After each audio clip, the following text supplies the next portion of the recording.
Hey everybody, this is a quick video in case you have an Electrolux Compact condensing dryer and on the display you're getting an Ex52 error and you're trying to figure out what is this error and what do you need to do to get rid of it.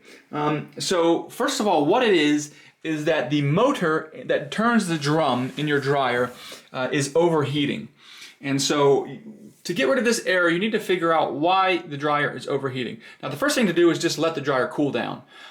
But there's a couple reasons why it could be overheating. Number one is if you have really overloaded the dryer, then with a lot of heavy stuff, then you might be overworking the motor. So if this happens when you've really overloaded, stuffed full the drum, just consider putting less in there to just not work the motor so hard. It will also avoid other problems in the future.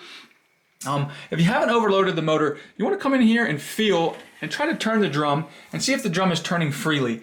And if it feels like it's not turning freely, you're going to need to figure out why it's not turning freely.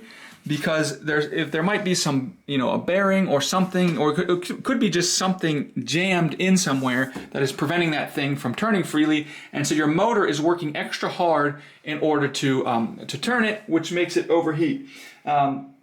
So there's any number of components that you might need to, replace, or it might just be as simple as, cleaning something out in order to get things moving freely again.